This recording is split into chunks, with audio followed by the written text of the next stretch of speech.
Assalamualaikum warahmatullahi wabarakatuh. Pada kesempatan ini Al-Fakir akan membacakan sebuah cerpen yang berjudul Ustadz Kun. Setiap habis subuh, ketika orang-orang banyak berolahraga dan ustadz-ustadz lain mengisi kuliah subuh, ada satu ustadz di kampung kami yang mengayuh gerobak sampah menyusuri jalan-jalan kampung, memunguti kantong-kantong plastik berisi sampah dari rumah ke rumah, kemudian melaju berkejaran dengan warga yang sedang berolahraga. Paradok barangkali,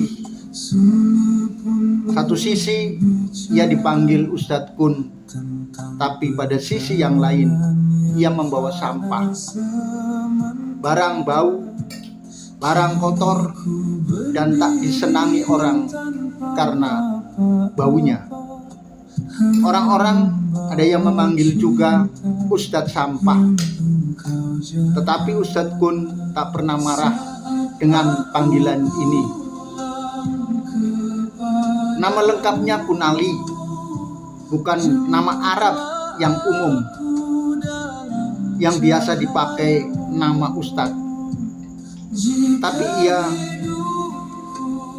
katanya diberi nama oleh orang tuanya mengambil dari bahasa Sanskerta. Artinya bunga teratai dari kata kunala.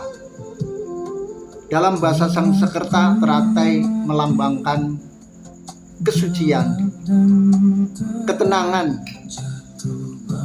dan meski tak indah, tapi lambang kesejukan meski tumbuh di lumpur yang kotor. Kenapa orang-orang lebih mengenal ia sebagai Ustadz Kun? Sebab doanya manjur. Begini ceritanya. Walau sebagai ustadz ia tak punya santri, juga tidak punya musolah yang dia menjadi imamnya. Masyarakat juga memilih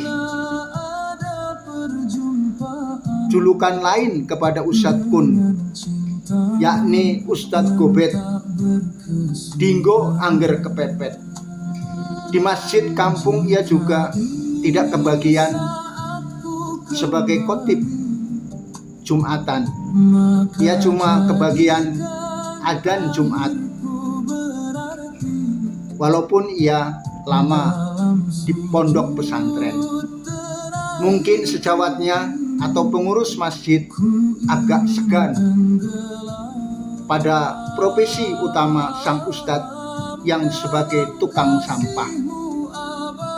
Suatu ketika Buruk Mini datang menangis-nangis, anaknya Dimas kecelakaan. Dokter bilang harus dioperasi segera, biayanya 40 juta. Buruk Mini cuma punya kambing satu dan sawah rendengan yang jika disewa setahun 2 juta saja. Biaya masih kurang jauh. Suatu hari ketika muncul juluk Ustadz Kun, Kun dalam bahasa Arab artinya jadilah. Dari cerita Buruk Mini ini yang mengiba-iba kepada Ustadz Kun, Ustadz, tolong doain Dimas. Saya tidak punya uang. Saya tidak punya siapa-siapa yang bisa dipinjami uang sebanyak itu, katanya sambil sujud di depan Ustadz Kun. Ustadz Kun mengangguk. Ia mengambil air wudhu, sholat 2 rakaat di kamar tempat ia sholat. Setelah salam, ia berbisik, "Ya Allah, kalau ini baik untuk Dimas, kun fayakun. Malam itu juga Dimas tidak jadi dioperasi. Dokter bilang gumpalan darah di kepalanya sudah tidak ada, hilang sendiri. Cuma mukjizat, kata dokter. Saya tidak bisa menjelaskan, Bu. Bu Rukmini sujud syukur di rumah sakit. Ketika ia ceritakan ini kepada orang-orang itu cuma bilang, kebetulan saja dokter atau dokter salah diagnosa. Di waktu yang lain, ketika kemarau panjang terjadi di desa, kepala desa datang ke rumah Ustadz Kun. Ustadz, kalau memang doamu manjur, buktikan, turunkan hujan sekarang. Kalau tidak, aku akan pecat kamu sebagai pengangkut sampah. Kuhapus honorariummu dari anggaran desa. Ustadz Kun diam, tidak marah. Bahkan ia mohon maaf jika tak bisa menjadi pemecah persoalan desa. Malamnya secara diam-diam ia munajat kepada Allah. Selesai sholat malam, ia duduk sambil mengangkat tangan. Ia tidak baca doa yang panjang, cuma satu kalimat. Ya Allah, kalau hujan ini baik untuk hamba-Mu, kun fayakun. Malam itu juga langit mendung. Besok paginya hujan turun. Tidak deras memang, tapi cukup membuat sumur-sumur menjadi banjir airnya. Sebab 3 hari berturut-turut hujan turun, cukup untuk membasahi tanah. Sawah-sawah juga menjadi bisa ditanami padi. Kepala desa diam, tapi ia tetap tidak meminta maaf. Dalam batinnya berkata, paling juga kebetulan. Selalu saja satu kata itu yang keluar dari orang-orang yang menyikapi kemanjuran doa Ustadz Kun. Kebetulan.